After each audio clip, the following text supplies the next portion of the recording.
तर आजचा जो विषय आहे तो मोहाविषयी. इंग्लिशमध्ये त्याला टेम्पटेशन असं म्हणतात. आणि मोह कसे हाताळावे आणि याविषयी आपण आज बोलू. मोह असतो काय, कसा येतो, कोणाला येतो, कशा वेळी येतो आणि या सगळ्या गोष्टीविषयी आपण बोलू. एक वचन आपण वाचू. गलती करास पत्र 5:16 सांगतं. गलती करास 5:16, पण मी म्हणतो तुम्ही आत्म्यात चाला आणि तुम्ही देहाच्या पापी इच्छा पूर्ण करणार नाही. वचन सांगतं तुम्ही आत्म्यात चाला आणि तुम्ही देहाच्या पापी इच्छा पूर्ण करणार नाही. तर आपल्याला तो इथं दाखवतो की आपल्यापाशी जेव्हा मनुष्य तारला जातो त्याच्यापाशी दोन स्वभाव असतं. एक असतं देहाचा स्वभाव, एक असतं आत्म्याचा स्वभाव. तर हा आत्म्याचा स्वभाव जो देवापासून तारल्यानंतर येतो, तर वचन हे सांगतं तुम्ही आत्म्यात चाला, जो देवापासून आपल्याला येतो त्याच्यात तुम्ही चाला आणि तुम्ही देहाच्या म्हणजे देह आपलं शरीर, देहाच्या पापी इच्छा पूर्ण करणार नाहीत. तर इथे आपल्याला कळतं की इथे दोन स्वभावाविषयी, एक जुना स्वभाव आणि नवीन स्वभाव जो देवापासून येतो याच्याविषयी तो सांगतो की तुम्ही जुन्या स्वभावाने चालू नका, तर नवीन स्वभावाने चाला, असं ते वचन तुम्हाला सांगतं. आता याच्याविषयी तुम्हाला मी स्पष्टीकरण देतो थोडस. नवीन स्वभाव जो असतो तो काय असतो? कारण काही वचन सांगतात की जेव्हा तारल्या जातो तो तुम्हाला नवीन बनवतो, हो की नाही, तुम्ही नवीन होता. तर हा नवीन स्वभाव जो आहे हा काही तुमच्या जुन्या स्वभावाचं मॉडिफाईड व्हर्जन किंवा त्याला आपण चांगलं करू, जुन्या गोष्टी आता आपण करू नाहीत आणि नवीन गोष्टी करू, हा होत नाही. मी तुम्हाला उदाहरणं देतो काही. आता समजून घ्या, तुमच्यापाशी एक व्हेकल आहे. समजू द्या तुमच्यापाशी एखादी कार आहे, ती जुनी कार आहे. आता ही जी जुनी कार तुमच्या जवळ आहे आणि तुम्हाला जर मी सांगितलं का या जुन्या कारीची थोडी दागदुगी करू, तिला मॉडिफाईड करू, नवीन टायर लावू, नवीन कलरिंग करू, नवीन लाईट लावू, नवीन सगळ्या गोष्टी करू म्हणजे ही चांगली चालली पाहिजे.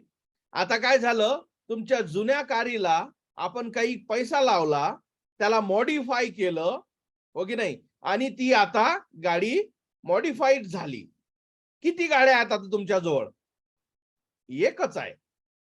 जी जुनी होती त्याला तुम्ही मॉडिफाईड केलं, हो की नाही, ती नवीन नाही आहे. त्या जुनीला तुम्ही खूप जास्त खर्च लावला, पैसा लावला, ती नवीन दिसतं पण तुम्हाला माहित आहे हे नवीन नाही. आता म्हणजे गाडी किती आली तुमच्या जवळ? फक्त एकच गाडी आहे. आता मी असं ठरवलं की तुम्हाला एक नवीन गाडी विकत देतो. म्हणजे तुमच्यापाशी जुनी गाडी आहे आणि एक नवीन गाडी जे तुम्हाला दिल्या गेली. आता तुमच्यापाशी किती गाड्या झाल्यात? आता तुमच्यापाशी 2 झाल्यात. फरक समजून घ्या, खूप महत्वाचा आहे. हे समजलं नाही पूर्ण संदेश समजणार नाही. नवीन स्वभाव हा जुन्या स्वभावाला मॉडिफाईड किंवा चांगलं करून किंवा जुन्या मी ज्या गोष्टी करत होते आता मी करत नाही म्हणजे माझा नवीन स्वभाव झाला, हे चुकीचं आहे. जशी जुनी गाडी मॉडिफाईड केली म्हणजे माझ्याजवळ आता नवीन गाडी येणं हे म्हणणं हे मूर्खपणा जसा आहे,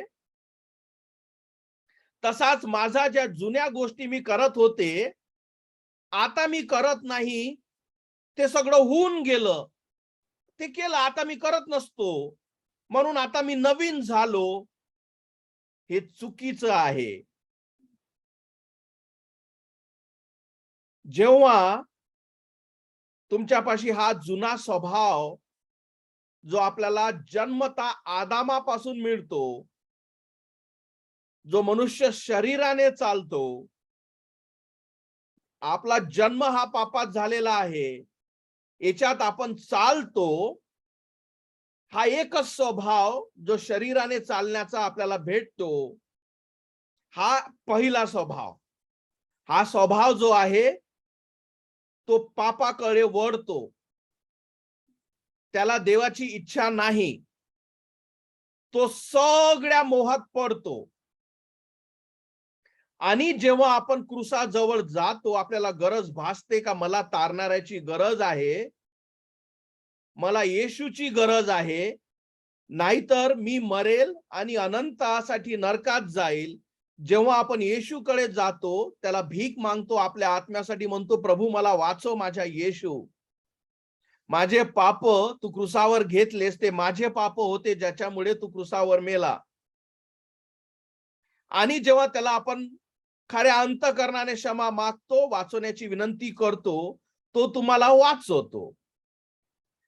आणि जो पवित्र आत्मा तुम्हाला देतो, तो तुम्हाला नवीन स्वभाव देतो. फरक समजला पाहिजे, सत्य तुम्हाला कळेल आणि तुम्ही मोकळे व्हाल. आता तुमच्यापाशी दोन स्वभाव असतात. एक जो आदामापासून आला, जो पापाकडे वळतो. दुसरा ज्याने पापावर विजय मिळवला, तो प्रभू येशू ख्रिस्त, जो त्या सिंहासनावर बसलेला आहे. त्याच्याजवळ तुम्ही जेव्हा क्षमा मागता आपल्या तारणासाठी, तो तुम्हाला वाचवतो. आणि हा नवीन स्वभाव जो आत्म्याने चालतो, कारण देवाचा आत्मा तुमच्यात येतो, तो तुम्हाला चालवतो. आता तुमच्यापाशी किती स्वभाव आहेत? आता तुमच्यापाशी दोन आहेत. एक तुमचा जुना स्वभाव जो आदामापासून आला, एक तुमचा नवीन स्वभाव जो मनुष्य तारल्या जातो, त्याला ख्रिस्त देतो. हे खूप आवश्यक आहे समजणं की जुनं काय नवीन काय. नाहीतर आपण काय समजू, जी जुनी गाडी ज्याला मी मॉडिफाईड केलं तीच माझी नवीन आहे. जुनी कधी नवीन होत नाही, नवीन नवीन असतं. आता ज्या समस्या, आता समजून घ्या पुन्हा त्या उदाहरणाकडे, दोन गाडींचं, एक जुना आहे, एक तुम्हाला एक नवीन भेट आली. सगळ्या समस्या कोणाला असतात? जुन्या गाडीला. जोही प्रॉब्लेम तुम्ही ऐकाल कुठल्या गाडीला येईल? जुन्या गाडीला. का? कारण ते जुनं आहे. तसाच जेव्हा आपण तारल्या जातो, आपला जुना गोष्टी आम्ही सोडून दिल्या, आम्ही त्या करत नाही, म्हणजे आम्ही नवीन नवीन स्वभाव झालो, म्हणजेच आम्ही ख्रिस्तात आलो. हे सगळं चुकीचं आहे. तर ज्या दिवशी आपण तारल्या जातो, ज्या दिवशी आपण प्रभूला आपला तारणारा खऱ्या अंतःकरणाने स्वीकारतो, तो तुम्हाला नवीन स्वभाव देतो. पवित्र आत्म्यातून नवीन जन्म होतो. या जुन्या स्वभावाला तो मॉडिफाईड करत नाही का आता तू हे करू नको, तर तुम्हाला एक नवीन स्वभाव तो देतो. आता तुमच्यापाशी दोन गोष्टी झाल्यात. जुना स्वभाव जो आदामापासून तुम्हाला भेटला, जो जन्मताच पापी आहे, जो मेला तो तसाच नरकात टाकल्यात जाईल. आणि नवीन स्वभाव जो प्रभू येशू ख्रिस्त याच्यामुळे भेटतो, तो आपला आत्मा तुम्हाला जो तारला जातो त्याला देतो. मला तुम्ही विचाराल माझ्यापाशी किती आहे? दोन. एक जो जन्मताच आदामापासून मला भेटला आणि जो 29 तारखेला सप्टेंबर 2020 साली प्रभू येशू ख्रिस्ताने मला दिला. जेव्हा मी तारल्या गेलो, माझ्यापाशी दोन आहे. माझ्या जुन्याचं मी नवीन नाही करून आलो. खूप म्हणून तुम्हाला सांगितलं, खूप महत्वाचं आहे लॉजिक समजणं, सत्य समजणं, म्हणजे तुम्ही मोकळे व्हाल. नाही तर मी ते जुनं करत होतो म्हणून ते आता जाऊ द्या, आता त्याविषयी बोलू नका, कारण आता मी ते करतच नसतो, कारण मी नवीन झालो. तुम्ही जुनं करत ना म्हणून तुम्ही नवीन झाले नाही, तारल्यामुळे नवीन होतो. आता वचन तुम्हाला कळेल. गलती करास पत्र 5:16. पण मी म्हणतो तुम्ही आत्म्यात चाला, म्हणजे हा आत्मा हा देवाचा तुम्हाला जो भेटला, तारल्यानंतर जो मनुष्याला भेटतो त्याच्यात तुम्ही चाला आणि तुम्ही देहाच्या पापी इच्छा पूर्ण करणार नाही. दोन स्वभाव. एक आदामापासूनचा, एक ख्रिस्तापासूनचा. हा आदामापासूनचा सैतानाकडे वळतो, हा पापी आहे, याला पाप आवडतं, हा पापातच जाईल. आणि हा नवीन स्वभाव जो ख्रिस्ती आहे, जो पवित्र आत्म्यामुळे आपल्याला भेटतो, तो म्हणतो आत्म्याने चाला, म्हणजे तुम्ही देहाच्या इच्छा या पूर्ण करणार ना. म्हणजे तुम्हाला कळेल सोपी शब्दात, पुन्हा एकदा नवीन गाडी चालवा, आहे की नाही? जर मी ही नवीन गाडी तुम्हाला दिली आणि तुम्हाला म्हटलं की तुम्ही जो प्रवास करा, तुमचा प्रवास लांबचा आहे, तुम्ही जुनी गाडी घेऊन जाऊ नका, ती बंद पडेल.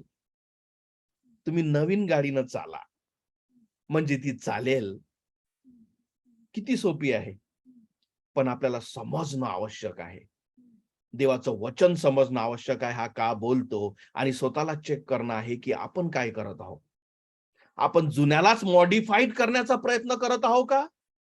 नाही. जर जुन्याला मॉडिफाईड करण्याचा प्रयत्न करण्यात यश आलं असतं, तर प्रभू येशू ख्रिस्ताला क्रुसावर मरावं लागलं नसतं. तो तुमचे आणि माझे सगळे पाप त्या क्रुसावर घेऊन मेला, यासाठी की हा जो जुना स्वभाव आपला जो आहे, जो आपल्याला आदामापासून भेटला, जो आपल्याला नरकात टाकेल, त्याच्यावर विजय मिळवता आला पाहिजे. म्हणून तो वचन सांगतं की तुम्ही आत्म्याने चला. म्हणून जो मनुष्य तारल्या जातो, त्याच्यापाशी दोन स्वभाव असतात. एक आदमाकडून भेटलेला आणि तारल्यानंतर ख्रिस्ताकडून भेटलेला. पुन्हा एकदा हा जुन्या स्वभावाचाच नवीन केलेला नाही. प्लस दुसरा मुद्दा, या दोघांची एकामेकाविषयी काय आहे? दुश्मनी आहे. हा जुना स्वभाव जर जेव्हा आपल्याकडे येतो, हा आपल्याला पापाकडे घेऊन जातो. हा नवीन स्वभाव जेव्हा आपल्याकडे येतो, हा देवाच्या पवित्रपणाकडे घेऊन जातो. हा चालवतो, हा पुढे नेतो, आणि या दोघांचं सदैव युद्ध चालतं. म्हणून जेव्हा मी तुम्हाला सांगतो, हो की नाही, की जेव्हा तुम्हाला कळतं की अरे आपला जो दुश्मन आहे तो आपण स्वतःच आहे, आपणच आपल्या स्वतःचे दुश्मन, हे कसं कळेल? जेव्हा या दोघांची फाईट चालतं. हा जुना स्वभाव मागे ओढतो. ज्या इच्छा आपण देवाविषयीच्या करण्याचं मन करतो, त्या होऊ देत नाही का? कारण तुमचा जो दुश्मन आहे, हा जो जुना स्वभाव, जो तुमचा शत्रू, तो तुम्हाला मागे ओढतो. म्हणून या गोष्टी समजून घ्या. जुन्याचं नवीन नाही केलं तर नवीन देण्यात येतं. मग आपल्यापाशी दोन गोष्टी असतात, आणि मग एक कॉन्स्टंट स्पिरिच्युअल बॅटल, सदैव चालणार मरेपर्यंत. कारण तुमचं शरीर आजही आहे. तारल्यानंतर मी उचलल्या गेलो किंवा नवीन शरीर भेटलं आहे का? नाही. हे शरीर जे पापात जन्मलं, ते आजही आहे. ते मला मागं ओढतं, कारण त्याला त्या गोष्टीची चव आहे, त्याला ती आवड आहे. आणि प्रभूचा स्वभाव जो तारल्यानंतर मला भेटतं, नवीन जेव्हा मी होतो, तो मला पुढे चालवतो. हा जो जुना स्वभाव आहे, हा दूषित आहे, हा पापी आहे. शैतान याच्यावर वार करतो. कधी वार करतो? जेव्हा आपल्यापाशी दोन स्वभाव जेव्हा असतात, तेव्हा तो आपल्याला या स्वभावावर, जुना, तुम्हाला मागे ओढण्यासाठी. कारण लक्षात ठेवा, मी तुम्हाला सांगितलं होतं, शैतान जो तुमचा आधी मित्र होता, तारल्यानंतर तो तुमचा शत्रू होतो. आधी तो तुम्हाला अंधारात ठेवतो, तुम्हाला हे सत्यच कळू देत नाही का तुम्हाला ख्रिस्ताची गरज आहे. पण जेव्हा आपल्याला कळलं, तेव्हा तुम्ही त्याचे दुश्मन होता. मग तो कोण्या गोष्टीवर वार करेल? तुमच्या जुन्या स्वभावावर. कारण तो प्रलोभनात पडण्यासाठी ते शरीर सदैव वळतं. दुसरं करिन्थरास पत्र 5:7, दुसरं करिन्थरास पत्र 5:17, आपण वचन काढू. दुसरं करीन 5:17, आणि वचन सांगतो, म्हणून जर कोणी ख्रिस्तामध्ये आहे, तर तो नवी उत्पत्ती आहे. लक्षात ठेवा, काय म्हणतो? नवी उत्पत्ती. तो हे म्हणत नाही जुन्याचं नवीन केलेलं आहे. नवीन उत्पत्ती आहे, जुने गेले आहे, नवीन आले आहे. जुन्याचं नवीन नाही केलं, नवीन आले आहे. जेव्हा आपण तारल्यात जातो, हा नवीन स्वभाव आपल्याला मिळतो. देव आपल्याला हा नवीन स्वभाव देतो आणि म्हणून जे वचन जे आहे की तुम्ही आत्म्यात चाला, कारण देवाचा आत्मा तुमच्यात येतो, तो पवित्र आहे आणि हा जुना तुम्हाला मागे ओढतो, पापाकडे ओढतो आणि याच्यावर शैतान राज्य करतो, त्याला मोहात टाकतो. म्हणून तुम्हाला मोहापासून कसं फाईट करायचं याच्या आधी आपल्याला कळलंच नाही का कोण्या गोष्टीला मोह येतो. आपल्यापाशी जुना आणि नवीन स्वभाव आहे का? हा जुना कुठला आहे? हा नवीन माझाच जुना नवीन केलेला आहे का देवाने जो तारल्या गेला त्या दिवशी मला कळतं की एक नवीन मी झालो. म्हणून तुम्हाला मी तारण शिकवत असतो सदैव की आपण त्या ख्रिस्ताजवळ गेलं पाहिजे. तो नवीन स्वभाव देतो. मग खरं युद्ध चालू होतं. मग सगळ्या गोष्टी समजू लागतात, कारण तो पवित्र आत्मा चालवतो. नाही तर आपण जुन्यालाच नवीन समजू. जशी त्या गाडीचं उदाहरण सदैव लक्षात ठेवा. ती गाडी मॉडिफाईड केल्यानं नवीन होत नाही. ते आतून इंजिन जुनच आहे. वरून तुम्ही त्याला कितीकही खर्च लावा, ते कधी बदलत नाही. तुम्हाला नवीन असण्यासाठी तुम्हाला कोणीतरी नवीन दिलं पाहिजे. मग तुम्ही म्हणाल की माझ्यापाशी दोन आहे, एक ती जुनी आहे, एक ही नवीन आहे. म्हणून खूप महत्वाचं आहे वचन, देवाचा शब्द समजणे, की सत्य आपल्याला कळेल आणि आपण मोकळे होऊ. हा जो नवीन जे तुम्हाला सांगितलं स्वभाव, हा ख्रिस्तापासून आपल्याला येतो. आणि किती या जगात सगळ्यात मोठं चमत्कार कुठला आहे? एकच आहे. हजार नाही, दोन नाही, तीन नाही, पाच नाही, हजार नाही, एकच चमत्कार या पृथ्वीवर घडतो. तो म्हणजे एक पापी मनुष्य तारल्या जाण्याचा. का हा सगळ्यात मोठा चमत्कार आहे आणि काच हाच एक चमत्कार आहे? का?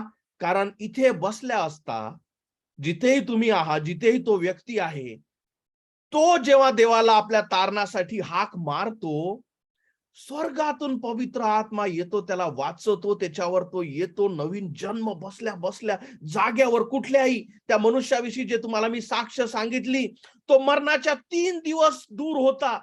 बुधवारी त्याने देवाचा स्वीकार केला, शनिवारी तो मेला. त्या डेड बेडवर जिथे त्याचा मृत्यू आला, 3 दिवसाआधी त्याचा नवीन तो जन्म झाला. किती मोठा चमत्कार आहे तारण. ही अक्षरशः होतं. मनुष्याला कळतं की काय होत आहे माझ्यासोबत. त्याला जाणवतं की माझा नवीन झालेला हो, माझा नवीन जन्म झालेला आहे. हे सगळं अक्षरशः होतं. जुने ओझे पडतात. नवीन स्वभाव ख्रिस्तापासून तो येतो. मनुष्याला कळतं की मी नवीन झालो. त्याला माहित राहतं मी स्वर्गात चाललो. का? कारण त्याला माहित आहे. त्याला कळतं की माझं घर आता स्वर्गात आहे. तो मनुष्य थांबून जातो. जो धावत होता तो थांबतो. का? कारण या जगात जे कोणाला भेटलं नाही, ते त्याला भेटलं. हा इतका मोठा मिरॅकल आहे. आपण ज्या स्वभावाविषयी बोलत आहोत, जसा आजचा विषय मोह, तर आता हा जो शैतान, जो तुमचा शत्रू होतो तारल्यानंतर, तो सदैव काय करतो? जेव्हा आपल्याला हा नवीन स्वभाव तारल्याने भेटतो, या जुन्या स्वभावावर वार करतो. गलती करास पत्र 5:17 आपण जे वाचू, कारण आपला देह, गलती करास 5:17 लिहून घ्या. कारण आपला देह ज्याची इच्छा करतो ते आत्म्याविरुद्ध आहे. तुम्हाला कळत आहे, दोन गोष्टी चालत आहे. देह, आत्मा. देह जो आदामापासून आलेला आपला स्वभाव, आत्मा जो देवापासून तारल्यानंतर भेटतो. वचन काय सांगतं? कारण आपला देह ज्याची इच्छा करतो ते आत्म्याविरुद्ध आहे. आपला देह वाईटाची इच्छा सदैव करतो, कारण हा आदामापासून भेटलेला आहे. आणि जो आत्मा हा प्रभू येशू ख्रिस्तापासून भेटलेला आहे. पहिला आदाम ज्याच्यामुळे आपण फसलो, येशू ख्रिस्त ज्याच्यामुळे आपण वाचू शकतो. कारण आपला देह ज्याची इच्छा करतो ते आत्म्याविरुद्ध आहे आणि आत्मा जी इच्छा करतो ती देहाविरुद्ध आहे. दोघांचं भांडण तुम्हाला कळतं? दोघं एकामेकाचे शत्रू आहेत. म्हणून तुम्हाला मी जे सांगितलं होतं, की तुमचा शत्रू जेव्हा तुम्हाला कळेल, की अरे माझ्यातच आहे, कारण हे एकामेकाविरुद्ध भांडण करतात. जुना स्वभाव हा पापाकडे ओढतो, नवीन स्वभाव हा आपल्याला पवित्रपणाकडे ओढतो. आणि या दोघांचं एकामेकासोबत जमत नाही. पुन्हा वचन तुमच्यासाठी वाचतो, गलतीकरास पत्र 5:17. कारण आपला देह म्हणजे आपलं शरीर ज्याची इच्छा करतो ते आत्मा विरुद्ध आहे आणि आत्मा जी इच्छा करतो ते देहाविरुद्ध आहे. परिणाम म्हणून तुम्हाला जे करावयास पाहिजे ते करता येत नाही. आता करतो तुम्हाला हे वचन जर मी तुम्हाला स्पष्टीकरण दिलं नसतं की काय असतं हे समजणार नाही. कारण जेव्हा नवीन स्वभाव तारल्यानंतर भेटतो ते एकामेकाच्या विरोधात चालतात. फक्त हे एकामेका विरोधात चालतच नाही, तर यांचे फळही वेगळे आहेत. यांचे फळही वेगळे आहेत. जुना स्वभावाचे फळ म्हणजे त्याच्या चाल चाल चाली किंवा कसा तो वागतो हे वेगळं आहे. नवीन स्वभावाचे फळ वेगळे आहेत. जुन्या स्वभावाचे फळ काय आहेत? गलतीकरास पत्र 5:19. जुना स्वभाव काय निर्मित करतो? काय आणतो बाहेर? देहाची कर्मे तर उघड आहेत. देह जो आदामापासून भेटला ती म्हणजे जार कर्म, अशुद्धता, कामातुरपणा, मूर्तीपूजा, चेटूक, द्वेष, मारामारी, मत्सर, राग, स्वार्थी, पक्षभेद, दारूबाजी, रंगलेपणा अशा सारख्या सर्व गोष्टी तर हा जुना स्वभाव निर्मित करतो. याचे फळ आहेत. हा दाखवतो. कारण हा आदामापासून भेटला. याची फळं हे आहेत. जुना स्वभावही फळ देतो. हा जुना झाला. नवीन स्वभाव जो आत्म्याने प्रभू येशू ख्रिस्त आपल्याला देतो त्याची फळं ऐकून घ्या. गलतीकरास पत्र 5:22 आणि 5:23. पण आत्मा ज्या गोष्टी निर्माण करतो पहिल्या कोण केल्या? देहाने. तो आदामापासून आलेला जो आपल्याला आहे, तुमच्यातच आहे. पण आत्मा या गोष्टी निर्माण करतो कुठून आला? जो प्रभू येशू ख्रिस्त तुम्हाला देतो तारल्यानंतर. प्रीती, आनंद, शांती, सहनशीलता, दयाळूपणा, चांगुलपणा, विश्वास, सौम्यता व आत्मसंयम. हे फळ तो देवापासून आलेला आत्मा जो नवीन स्वभाव हे निर्मित करतो. गरज काय आहे आपल्याला? हा वचन कशासाठी आहे? फक्त समजण्यासाठी नाही, तर आपल्या स्वतःसाठी की आपल्यापाशी काय आहे? आपण देहानं चालत आहो की आत्म्याने चालत आहो? आपल्यापाशी खरंच हा जो बॅटल हा देवाचा शब्द हे जो आहे हे आपल्यापाशी चालत आहे का? कारण हे तारल्याशिवाय होत नाही. म्हणून आपण बघितलं की दोन्ही स्वभावाचे वेगळे वेगळे फळ आहेत. हो की नाही? म्हणून नवीन स्वभाव हा जो आहे त्याला आपण वाढवलं पाहिजे. जेव्हा तारल्यानंतर ती आपोआप त्या देवाच्या शब्दाची भूक लागतं. आणि मग आपण हा जुना स्वभाव ज्याची फळं जे मी तुम्हाला सांगितले ते बोलण्यासाठी काय ऐकण्यासाठी सुद्धा चांगलं वाटत नाही. आणि तुम्हाला कळतं की हे सगळे सैतानाचे फळं दिसतात जे आपलं शरीर निर्माण करतो. हो की नाही? देहाची कर्मे, जार कर्म, अशुद्धता, कामातुरपणा, मूर्तीपूजा, चेटक, द्वेष, मारामारी, मत्सर, राग, स्वार्थी, पक्षभेद, दारूबाजी, रंगलेपणा अशा सारख्या सर्व गोष्टी ज्या देहापासून निर्मित होतात म्हणजे सैतानापासून, कारण आपण पापात जन्मलेला आहोत. मग या स्वभावावर जेव्हा आपण तारल्या गेलो, कसा मनुष्य विजय मिळवू शकतो? आतापर्यंतचा जो मेसेज जो आहे तो या गोष्टीसाठी की आपल्याला दोन स्वभाव असणं, एक जो जुना आहे आणि एक जो प्रभू तारल्याच्या दिवशी तुम्हाला देतो, तुम्हाला कळतो की माझ्याजवळ तो आला आहे. आता या जुन्या स्वभावावर विजय कसा मिळवला जातो, तुम्हाला एक उदाहरण देतो. आधी मी तुम्हाला कदाचित दिलेलं आहे. एका मनुष्यापाशी काय होते? 2 कुत्रे होते, एक काळा आणि एक पांढरा. सदैव त्या दोघांची जेव्हा आठवड्याच्या शेवटच्या दिवशी फाईट चालायची, हा पांढरा कुत्रा सदैव जिंकायचा. दरवेळेस जी फाईट चालायची, हा पांढरा कुत्रा सदैव जिंकायचा. एका मनुष्याने विचारलं, हा तुझा पांढराच कुत्रा सदैव का जिंकतो? त्याने उत्तर दिलं की या काळ्या कुत्र्याला मी खाऊ घालत नाही, हा आठवड्याभर याला उपाशी ठेवतो, म्हणजे जेव्हा लढाई होतं, हा जो पांढरा जो आहे तो सदैव जिंकतो. काय सांगण्याचं तात्पर्य? तुमचे दोघही तुमचे स्वभाव फळ निर्मित करतात. तुम्ही देहाने जेव्हा चालता, तेव्हा हा काळा कुत्रा तुमच्या पांढऱ्या कुत्र्यावर किंवा तुमचा जुना स्वभाव तुमच्या नवीन स्वभावावर हावी होतो. पण जेव्हा तुम्ही आत्म्याने चालता, हा आत्मा तो सामर्थ्य देतो, ज्या प्रभू येशू ख्रिस्तामुळे तुम्हाला तो आत्मा दिला जातो, ज्याने त्या पापावर विजय मिळवला आणि त्याच्यामुळे हा जो नवीन स्वभाव जो आहे तो जुन्या स्वभावावर विजय मिळवतो. आता कळलं ते वचन काय म्हणतं, की आत्म्याने चाला, म्हणजे देहाच्या इच्छा तुम्ही पूर्ण करू शकणार नाहीत.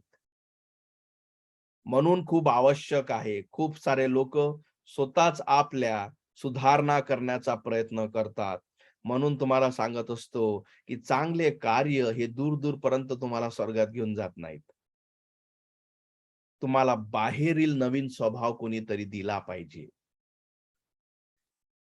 आणि आध्यात्मिक जगात प्रभू येशू ख्रिस्त तुम्हासाठी क्रुसावर मेला, की तुम्हाला हा नवीन स्वभाव जो ख्रिस्ताकडे नेतो तो स्वर्गातही नेतो, जो स्वर्गातही तुमचं घर सिक्युअर करतो. ते ऑलरेडी ज्या दिवशी आपण तारल्यात जातो ते बनतं. माझं घर ऑलरेडी बनलेलं आहे. ज्या दिवशी मी हे शरीर सोडेल, का सोडेल हे शरीर? आता तुम्हाला कळतं. कारण हा पापी आहे, हे आदामापासून आहे. मग काय होईल या शरीराचं? हे इथं राहील. मग काय होईल? तर तुम्हाला आध्यात्मिक शरीर ज्या दिवशी आपण मरतो आणि वळतो, जेव्हा देवाजवळ जातो, आता हा जुना स्वभाव इथेच टाकला जाईल. सगळ्या गोष्टी फिट होतात. हो की नाही? सगळं लॉजिक फिट होतं. कारण स्वर्ग पवित्र आहे.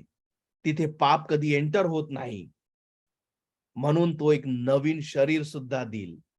आता एक नवीन आत्मा देतो, जो तारल्याने भेटतो आणि त्याच्याविषयी आपण इथे बोलत आहोत. जुना स्वभाव, नवीन स्वभाव. आता प्रलोभन याच्याविषयी आपण येऊ. हो की नाही? प्रलोभन काय असतं आणि हे तुम्हाला काय शिकवलं मी, हे का सांगितलं या मुद्द्यावर येपर्यंत जो आपला आजचा विषय आहे. कारण हे जर समजलं नाही तर हे समजणार नाही की प्रलोभन येतं कोणाला. प्रलोभन देणारा कोण? तर शैतान. प्रलोभन येणे हे पाप नाही, तर त्या प्रलोभनात पडणे हे पाप आहे. फरक समजून घ्या. प्रलोभन त्याला टेम्पटेशन म्हणतं. तो प्रत्येकाला कुठल्याही वेळी कुठल्याही क्षणी सदैव येतो, कारण शैतानाचं कार्यच आहे की लोकांना फसवणे. म्हणून प्रलोभन येणे हे पाप नाही, प्रलोभनात फसणे हे पाप आहे. या गोष्टी आज आपण समजून घेऊ. आता 3 प्रकारचे प्रलोभन आहेत. 3 प्रकारचे प्रलोभन आहेत. याच्यासाठी वचन लिहून घ्या. योहान 2:16, पहिलं योहान 2:16, की हे जे सगळे प्रलोभन आहेत, हे 3 कॅटेगरीमध्ये कसे डिवाइड होतात. पहिलं योहान 2:16 सांगतं, कारण जगात जे काही आहे, म्हणजे या जगात ज्याचं तुम्हाला प्रलोभन येतात, ते 3 गोष्टी डिवाइड होतं. देहाची वासना, डोळ्याची वासना आणि जीवनाचा अभिमान हे पित्यापासून नसून या जगाचे आहे. या जगाचा राजा कोण आहे? शैतान. आणि तो काय करतो? जेही तुम्हाला प्रलोभन देतो, त्या 3 गोष्टी डिवाइड होतात. देहाची वासना, डोळ्याची वासना आणि जीवनाचा अभिमान. हे खूप सुंदर आहे, समजणं सुंदर आहे. उत्पत्ती 3:6, माझी इच्छा आहे की सगळ्यांनी उत्पत्ती खूप सोपी आहे, सगळ्यात पहिल्या पानावर जा, 2-3 पाने वळल्यानंतर उत्पत्तीचा 3रा अध्याय येतो. कारण हे तुम्हाला समजणं आवश्यक आहे का हा जो खेळ आहे हा सुरुवातीपासून आहे. जर आपल्याला हा खेळच समजला नाही सैतानाचा, तर आपण सदैव त्या अंधारात राहू. उत्पत्ती 3:6 याच्यात हा तुम्हाला सुरुवातीपासून हा खेळ आहे हे तुम्हाला मी समजून सांगतो. कुठला? की प्रत्येकाला प्रलोभनात टाकणे. कुठल्या प्रलोभनात? देहाच्या वासनेत, डोळ्याच्या वासनेत आणि अभिमान जीवनाचा. जर उत्पत्ती 3:6 मध्ये तुम्ही गेले असेल आणि जेव्हा तुम्हाला ही गोष्ट माहित आहे, सर्प ज्याचा उपयोग शैतानाने केला आणि त्या स्त्रीला प्रलोभनात टाकलं, आता जेव्हा ती प्रलोभन दिलं, फक्त त्याच्यात ती पापी ठरली नाही, तर आता जेव्हा प्रलोभनात ती पडली, तेव्हा उत्पत्ती 3:6 म्हणतं, स्त्रीने पाहिले की ते झाड सुंदर आहे. कुठलं प्रलोभन आहे? तुमच्या डोळ्याची वासना. ते झाड सुंदर आहे, त्याचे फळ खाण्यास चांगले आहे, शरीराची वासना व शहाणपण देणारे आहे, अभिमानाची वासना. सुरुवातीपासून तोच गेम आहे. पुन्हा एकदा वचन वाचतो. उत्पत्ती 3:6 स्त्रीने पाहिले डोळ्याची वासना की ते झाड सुंदर आहे, त्याचे फळ खाण्यात चांगले आहेत. तिची इच्छा झाली की मी ते खाल्लं पाहिजे व शहाणपण देणारे आहे, अभिमान येईल मला, मी काहीतरी चांगली होईल. जे देवाने उत्तम बनवलं होतं त्याच्यापेक्षाही ती इच्छा त्याने सैतानाने निर्मित केली आहे, म्हणून तिने त्या झाडाचे फळ तोडून घेतले व ते खाल्ले. कळलं तुम्हाला? हा जो खेळ आहे ज्याच्यात सैतान सदैव फसवतो, हा सुरुवातीपासून त्या ईदेन बागेतून आहे. आणि ही जी प्रलोभन आहे, हे तो त्या जुन्या स्वभावाला जेव्हा आपण तारल्या जातो तेव्हा सदैव देतो की आपण त्या पापात पळावं. जे त्याने त्या स्त्रीला सुद्धा दिलं, तो आजही देतो, तो सदैव देत राहील. आता या 3 पापांविषयी आपण बोलू. 3 कॅटेगरीज, ओके नाही? देहाची वासना म्हणजे काय असतं?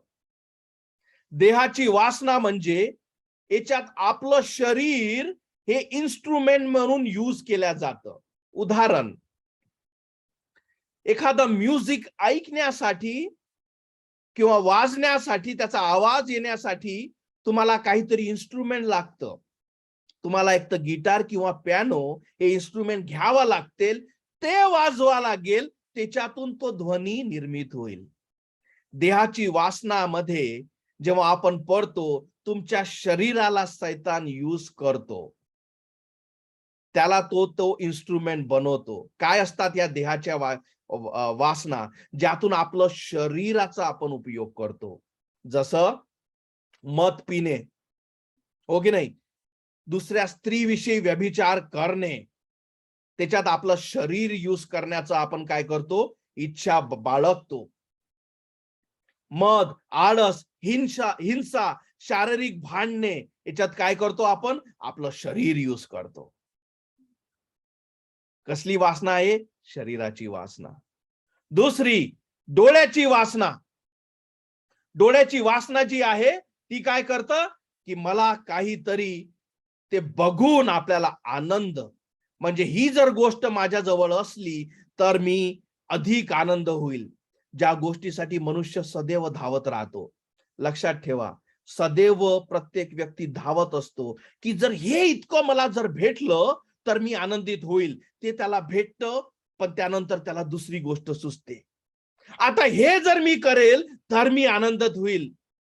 आता हे जर मी करेल ते होत जाईल, आणि तो धावतच चालत राहतो. त्याला समजतच नाही काय शैतान त्याला भाकर टाकत आहे की आपण फसावं. चेक करा, ती गोष्ट भेटल्यावर आनंद भेटतो का? आपण थांबतो का? नाही थांबत. ते भेटल्यावर आपण म्हणतो पुढं काय आहे, चालूच असलं पाहिजे, कारण ती वासना थांबत नाही. म्हणून सांगत असतो फक्त क्रूस थांबू शकतो. तो पुढे पुढे पुढे चालून नरकात टाकून देईल, फसवत राहील.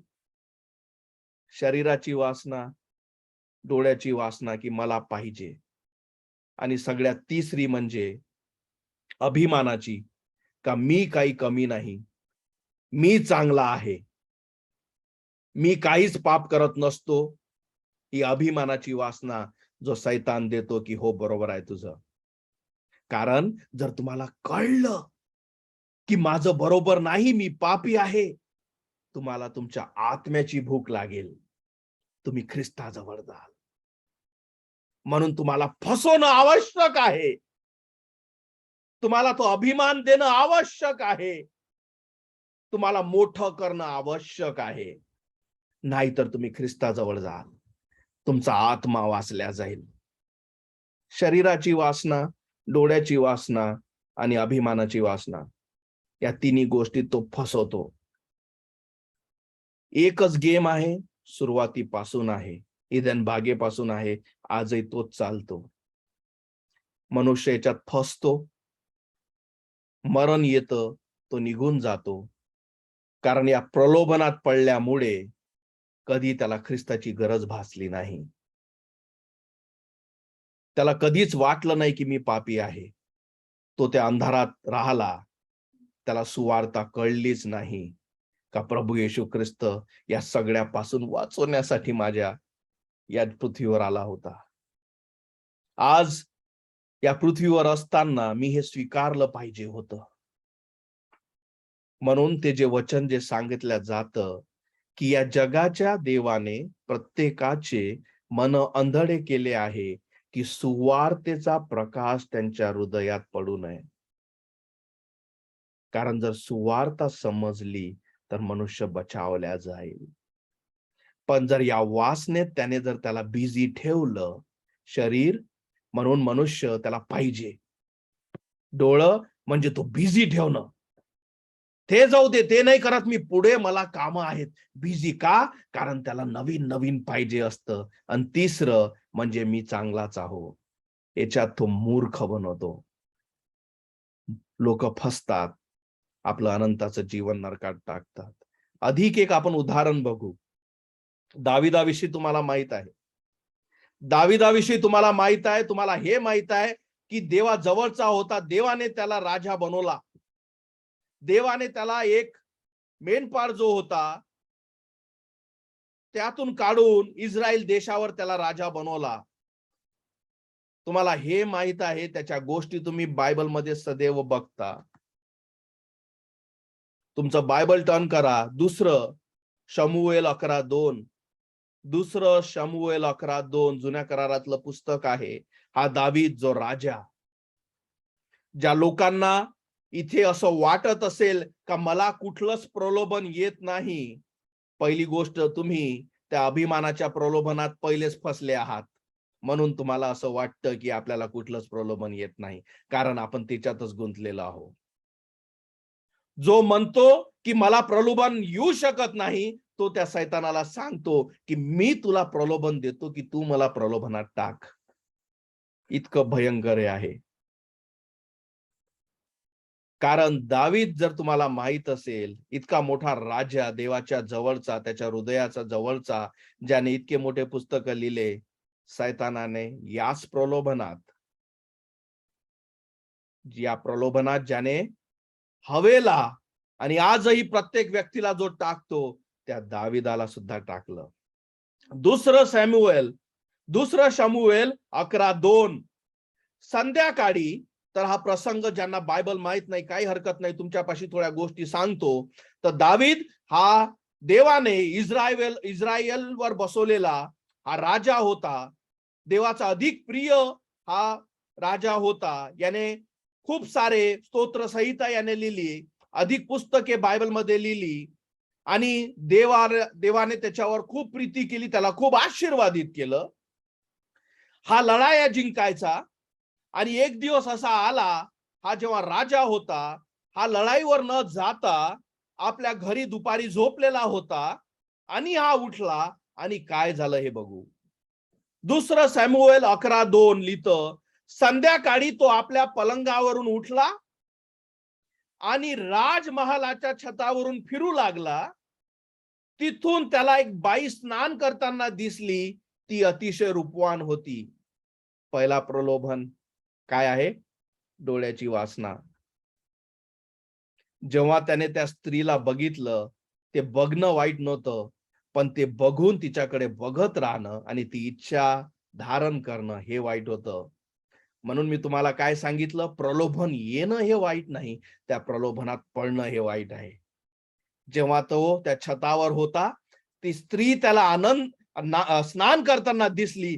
जशी त्याची नजर गेली, त्याने टर्न व्हायला पाहिजे, त्याने ते छतच सोडून द्यायला पाहिजे, त्याने ते दार बंद करायला पाहिजे, कारण त्याला कळलं की आता इथे पाप आहे. पण ते प्रलोभन आलं. तिथून त्याला एक बाई स्नान करताना दिसली, ती अतिशय रूपवान होती. तर पहिलं काय झालं? तेच प्रलोभन त्या दाविदाला देण्यात आलं. पहिली डोळ्याची वासना.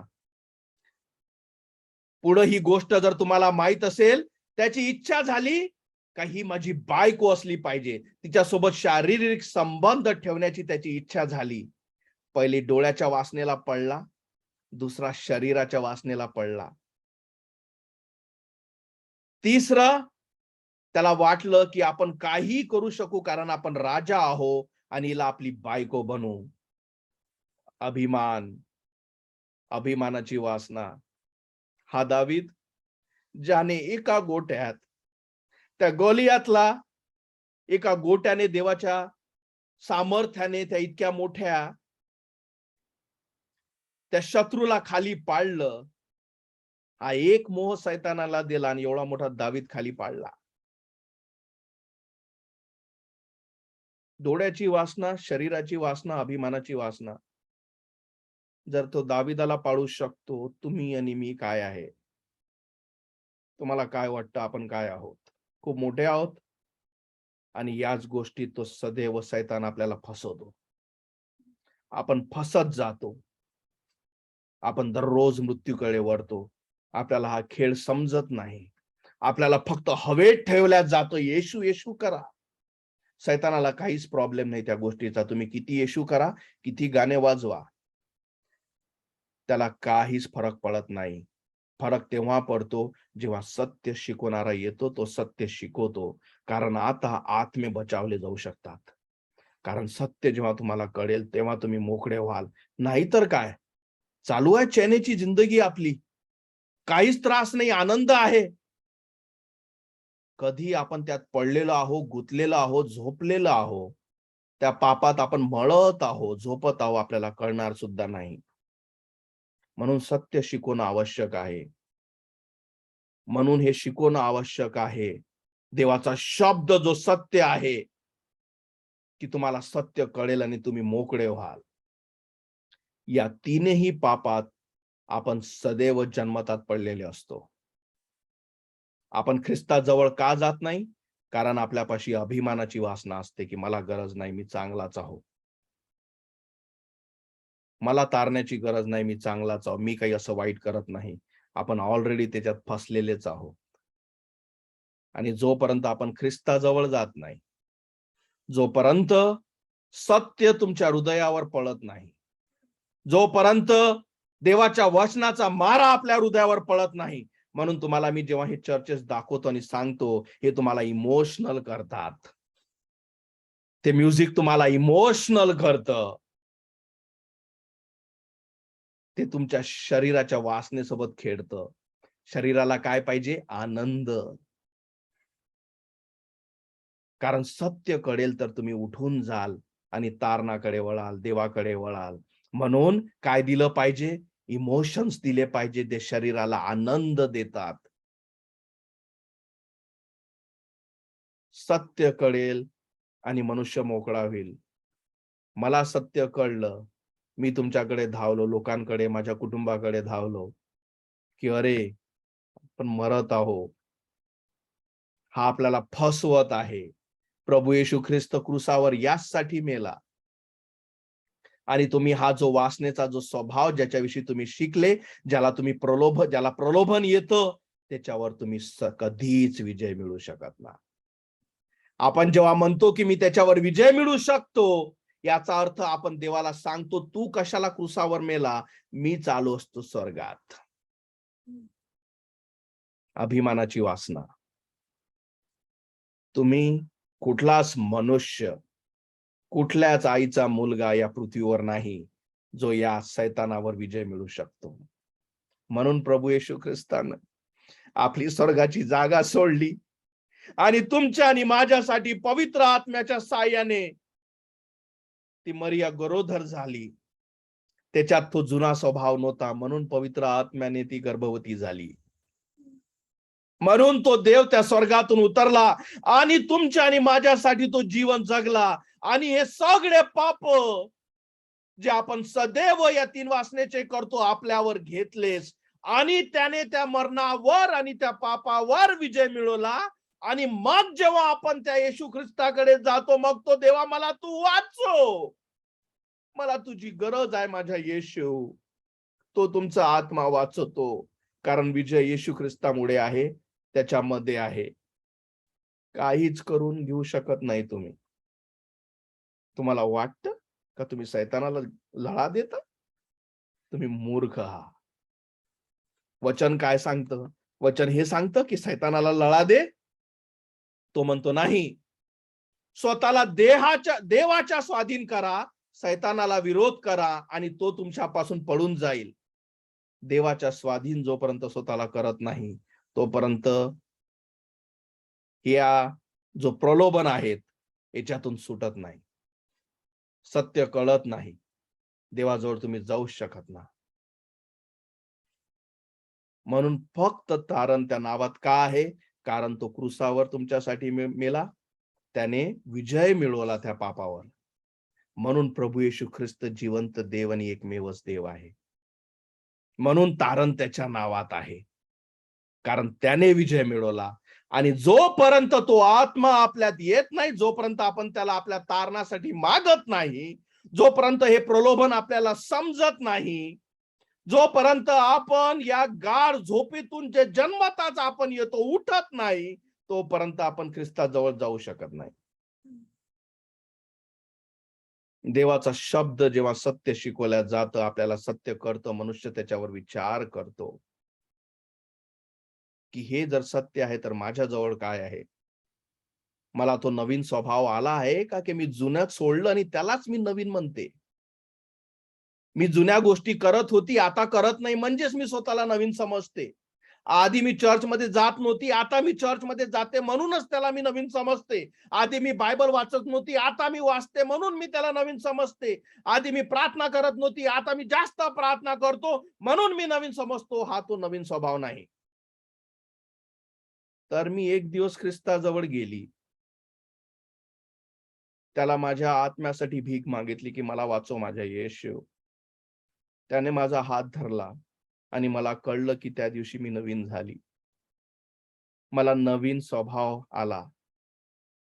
तो स्वर्गातील आत्मा जो तो नवीन स्वभाव देतो, जो ख्रिस्तापासून येतो, तो त्याने मला दिला. तो सांगतो, तो शिकवतो, तो चालवतो. मग हा लढा चालू होतो. जुना स्वभाव, नवीन स्वभाव. सैतान प्रलोभन त्या जुन्या स्वभावाला देतो. या नवीन स्वभावाला का देऊ शकत नाही? कारण त्याने त्या क्रूसावर विजय मिळवला. तो मरणातून उठला. जर प्रभू येशू ख्रिस्त तिसऱ्या दिवशी मरणातून उठला नसता, तर आपल्याला विजय नसता. तो त्या मरणातून उठल्यामुळेच तो रिझरेक्शन डे जो आपण साजरा करतो. कशासाठी? कारण त्याने मरणावर विजय मिळवला. आणि जोपर्यंत हा स्वभाव नवीन त्या येशू ख्रिस्ताचा आपल्यात येऊ शकत नाही, तुम्ही सैतानाला लढा का? तुम्ही काहीच करू शकत नाही. हे सत्य आहे. म्हणून ते वचन की देहाने नाही आत्म्याने चाला, कारण जेव्हा आपण तारल्या जातो आपल्यापाशी हे 2 स्वभाव येतात. जुना, ज्याला सैतान हे 3 प्रलोभन जन्मापासूनच देत राहतो, पण त्याला कळू देत नाही का हे तुझ्यापाशी चालू आहे. ज्या दिवशी आपण तारल्या जातो हे सगळं सत्य आपल्याला कळतं आणि आपली खरी झुंज चालू होते. पण जो प्रभू येशू ख्रिस्त जो क्रुसावर मेला, त्याच्यापासून आलेला हा नवीन स्वभाव तुम्हाला विजय मिळू देऊ शकतो. आज गरज काय आहे? हा वचन कशासाठी आहे? की प्रत्येकाला चेक करणं, की मला ह्या गोष्टी कळल्या आहेत का? मला कधी कोणी हे सांगितलं आहे का? जरी मला सांगितलं नाही, माझ्या संग हे घडलं आहे का? हा जे देवाचे वचन आहे, माझ्या जीवनाला असं चालू आहे का? असं होत आहे का? जर नाही, तुमचं उत्तर जर नाही, तर तुम्हाला ख्रिस्ताची गरज आहे. हे सत्य आहे.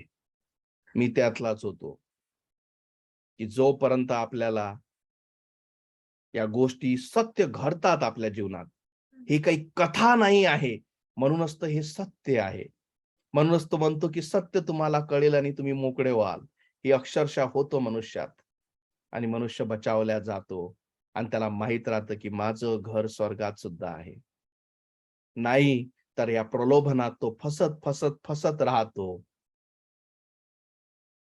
आणि आपलं अनंताचं जीवन तो नरकात टाकून टाकतो. कारण त्याला या गोष्टीची जाणीवच झाली नाही. कारण तो प्रलोभनात फसत गेला.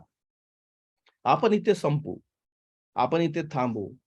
आज तुम्हा प्रत्येकाला माझी विचारणी आहे, की तुमच्यापाशी आहे का? तुम्हाला देवाने नवीन स्वभाव दिला आहे का? जर नाही, काही हरकत नाही. मी 38 वर्ष अंधारात होतो. तो म्हणतो शेवटपर्यंत त्या मनुष्याची मी तुम्हाला साक्ष सांगितली, तो मरणाच्या दारावर होता. 3 दिवस आधी बचावला गेला. काही चांगले कार्य केले का त्यानं? नाही. त्याने त्याला हाक मारली, "प्रभू मला वाचव." तो वाचला. तिसऱ्या दिवशी हा मनुष्य बुधवारी तारला गेला, शनिवारी मेला. पण त्या दिवसात त्याने ते स्वीकारलं आणि आपलं अनंताचं जीवन चालू केलं. हे फक्त त्या ख्रिस्तामुळे होतो, जो त्या ख्रिस्ताजवळ येतो.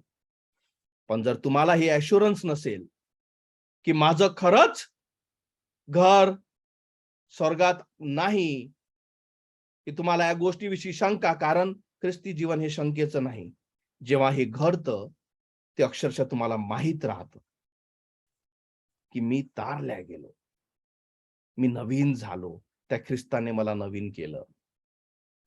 जर आज तुमच्यापाशी शंका असेल, काय हरकत आहे? देवाजवळ या. म्हणा, "देवा माझी क्षमा कर, माझ्या येशू मला वाचव." हे सत्य मला दाखवण्यासाठी धन्यवाद देतो. मला वाचव माझ्या प्रभू येशू ख्रिस्ता. मी तुझ्याजवळ आली माझ्या राजा. मज पाप्यासाठी तू त्या क्रुसावर मेला. हे माझे पाप होते ज्याच्यासाठी तू क्रुसावर मेला माझ्या येशू. मला वाचव माझ्या येशू माझी क्षमा कर. जेव्हा हे तुम्ही खऱ्या अंतःकरणाने त्या देवाजवळ येता, त्याला मागता, आपल्या आत्म्यासाठी भीक मागता, तो इतका प्रिय आहे, की तो तुम्हाला वाचवतो आणि तुम्हाला हा नवीन स्वभाव देतो, ज्याच्यामुळे आपण हे ख्रिस्ती जीवन जगू शकतो. देव तुम्हाला आशीर्वादित करो. आपण प्रार्थना करू. आपले लक्ष देवाकडे लावू. देवाला धन्यवाद देऊ, की जे त्याने आपल्यासाठी